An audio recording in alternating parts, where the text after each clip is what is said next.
नमस्कार, वंदे मातरम। मैं हूं श्यामगिरी। आप देख रहे हैं हमारा चैनल मुद्दा भारत का यानी मुद्दा आपका। मुद्दा है महाराष्ट्र की राजनीति जुड़ी खबरों का। जी, आज महाराष्ट्र की राजनीति में उद्धव ठाकरे विरुद्ध फडणवीस का जो है एक मामला चल रहा है, जिसमें उद्धव जी ने एक सभा के दौरान कहा है कि फडणवीस जी को कि एक तर तू राहशील नाहीतर मी राहील। ये किस पर कहा है उन्होंने? इसलिए कहा है कि अभी 2-3 दिन पहले एक वीडियो आया था अनिल देशमुख जी का, कि उन्होंने कहा था कि जब हम सरकार में थे, महाविकास आघाड़ी सरकार थी, तो फडणवीस जी विरोधी पक्ष में थे और उन्होंने एफिडेविट करवाया था, लेके आए थे और कहा था कि आदित्य ठाकरे और उद्धव ठाकरे को जेल में डालो। और मामला था पूरा दिशा सालियन का ही मेरे ख्याल से। इस बात को लेकर उनको काफ़ी चुभ गई है उद्धव जी को, और अब वो जो है सभा के दौरान कहा है कि अब आने वाले चुनाव में एक तरफ तू राहशील नाहीतर मी राहील। क्या इससे पीछे की राजनीति? इस वक्तव्य के बाद जो है महाराष्ट्र राजनीति में थोड़ा सा गर्मा गर्म का माहौल चल रहा है। चित्रता वाघ ने कहा है कि आपको तो पूरा मौका दिया था रहने के लिए, आप तो मंत्रालय गए ही नहीं, उसके बाद आपके लोग ही आपके पास से चले गए, आप तो घर बैठ गए, अभी भी घर बैठे हो और घर पे ही बैठोगे। ये किसने कहा? चित्रता वाघ ने कहा उद्धव जी के इस बयान पर।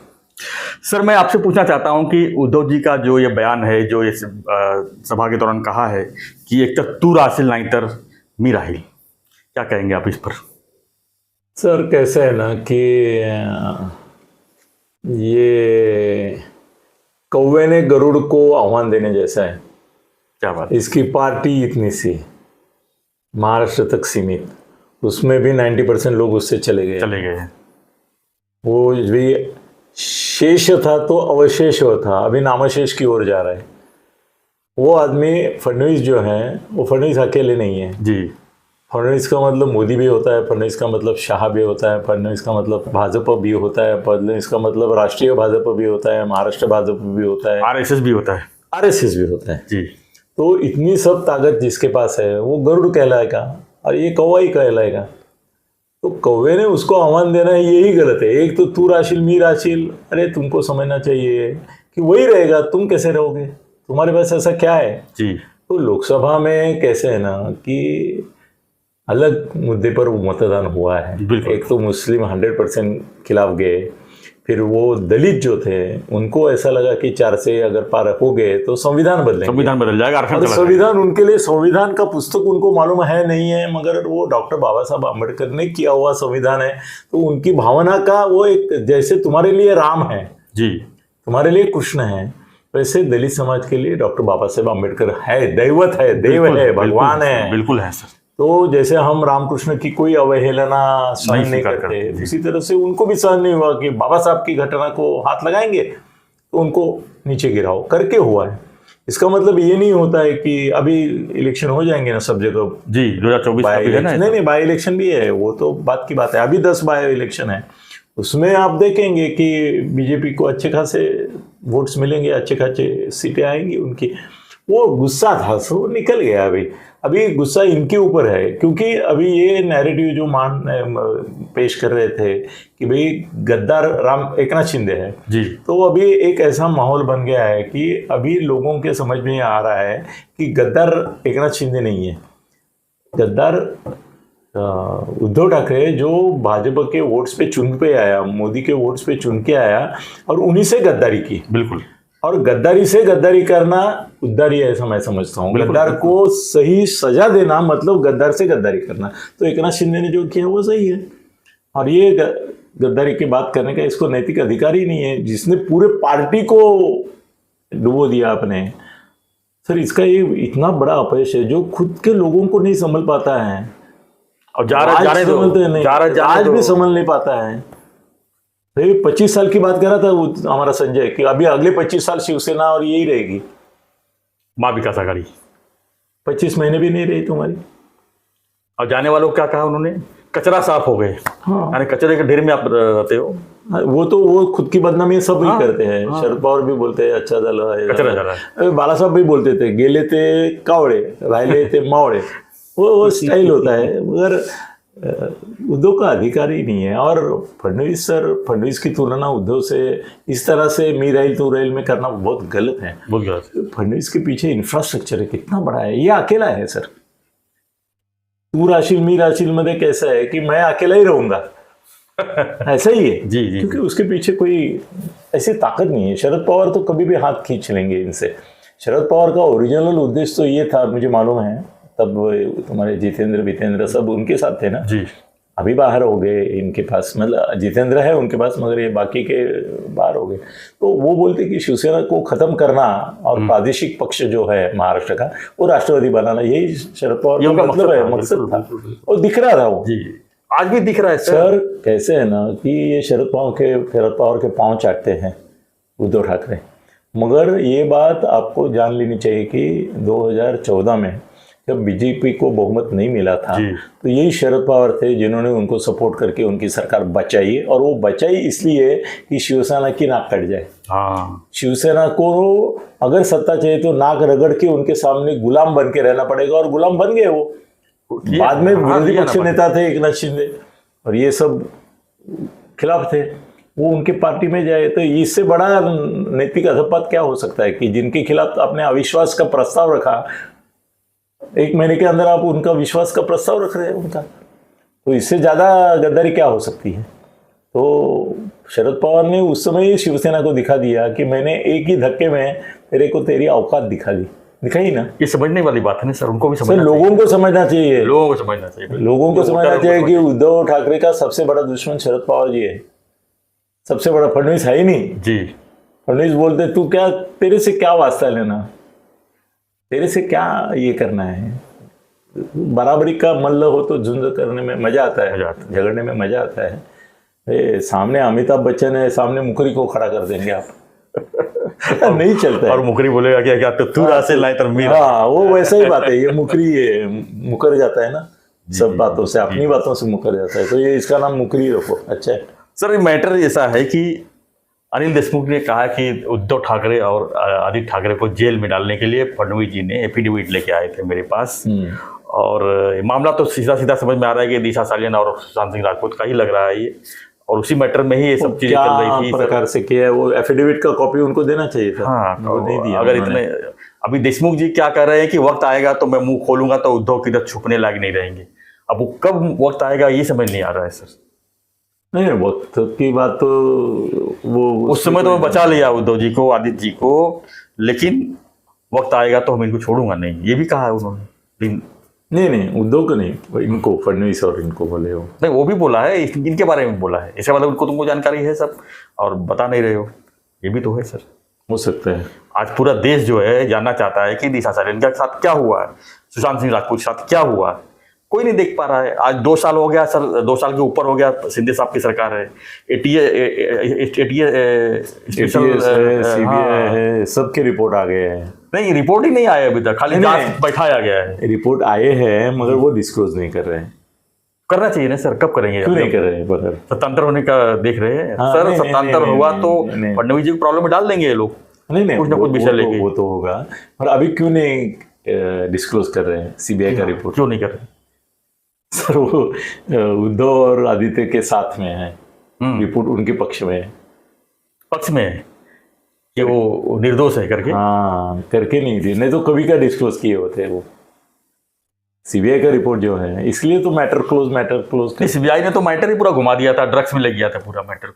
वो देखो ईडी और अपने गांव की पुलिस वो एक तरह ही है, उनकी मर्जी आई तो कुछ भी आपके ऊपर कलम डाल सकते हैं, वो तो ऐसा ही है। मगर सीबीआई का रिपोर्ट सर इनके, लेकिन सर ये 2 पार्टी झगड़े में सच्चाई तो सामने आनी चाहिए, एक दूसरे की पोल खुलनी चाहिए, लोग भी चाहते हैं पोल खुले। सर मैं थोड़ा सा अलग सोचता हूँ कि लफड़े सभी के हैं, मतलब जो शीशे घर रहते हैं जैसे के रहते हैं। नहीं हाँ वो है, और मेरे को ऐसा लगता है कि सर शरद पवार ने महाराष्ट्र में एक ये की थी प्रथा, उन्होंने ही तोड़ी अभी वो, कि तुम्हारी सरकार बदली हो गई तो तुम हमारे बारे में कुछ बोलो मत, सोचो मत, कुछ मत करो, इलेक्शन तक जो बोले वो बोले। देखो 1995 में जब महाराष्ट्र में इसकी बीजेपी और शिवसेना की सरकार आई तो उसके पहले तुम्हारे गोपीनाथ मुंडे से लेके प्रमोद महाजन से लेके सबने इतना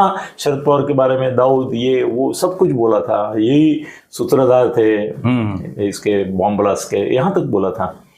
मगर शरद पवार ने मनोहर जोशी को बोला, मैं मनोहर जोशी का बहुत निकट था, उन्होंने एक बार उनको तुरंत बोल दिया कि देखो हमारे लफड़े में तुम मत पड़ो, 5 साल के बाद तुम जाओगे, हमारी सत्ता आएगी तो हम तुम्हारे लफड़े में नहीं पड़ेंगे। बिल्कुल। तेरी भी चुप मेरी भी चुप, यही पॉलिटिक्स है। तुम हमारे पीछे लगोगे तो 5 साल के बाद हम तुम्हारी छोड़ेंगे नहीं, फिर बाला साहब से लेके तुम्हारे तक सब निकालेंगे, तो तुम चुप रहो। तो चुप रहे ना सर।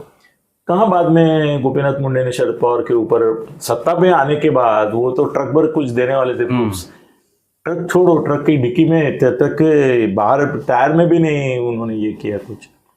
वो एक दूसरे को माफ करना यही नीति है। मोदी वो गलती कर रहे हैं। मोदी जी को अपने अपोजिट वाले जो है उनके ऊपर इस तरह से दबाव ला के ईडी बीडी ये करके उनको जेल में दबा देना, जेल में देना, ये उससे उनके प्रति सहानुभूति बढ़ती है। अभी केजरीवाल लोगों के मन में अलग तरीके से आ गया, जबकि उसने भ्रष्टाचार किया है।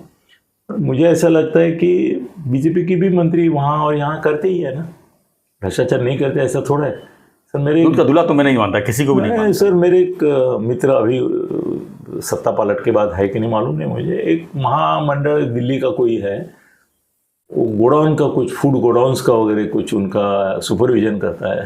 तो 5 करोड़ दिल्ली के आदमी ने लिए उनसे, मंत्री ने लिए, और उसको वो महामंडल क्या है उसका मेंबर बना दिया। तो मतलब 5 करोड़ देते समय भारत सरकार लिख के घूमेगा बस। नहीं, वो नहीं सर, पैसा मिलता है ना। गोडाउन के जो फूड कॉरपोरेशन के अधिकारी रहते हैं ना, वो एक एक एरिया में 100-100 करोड़ का भ्रष्टाचार साल में करते हैं। तो उसमें से 25 करोड़ मंत्री से लेके ये जो कमेटी मेंबर वगैरह उनको देते हैं ना।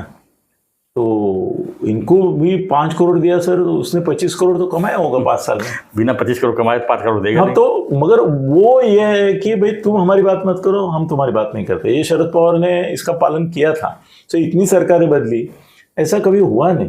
ये पहली बार महाआघाड़ी सरकार ने गलत तरीके से, कैसे है ना कि महाआघाड़ी सरकार जो थी वो बोलते थे मगर इतना करते नहीं थे। वो अर्नब को उन्होंने पकड़ा और कंगना का घर गिराया, ये दोषी, और नारायण राणे का कुछ इंक्वायरी किया। ये 3 नहीं सर, उनको खाते हुए पकड़ के ले गए ना। हाँ हाँ, और नहीं घर को भी ये नुकसान करने की कोशिश की थी।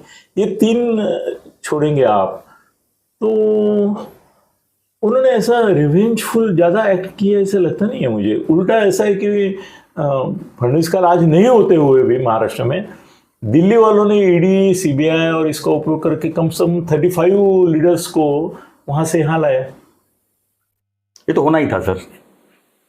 होने के कारण भी वही उद्धव जी हैं जो यहाँ से वहाँ गए और सरकार बना दी। नहीं तो एनसीपी सर खत्म हो चुकी थी, आपको तो पता ही है। सारे लोग उनके जो है उनको छोड़ के निकल चुके थे।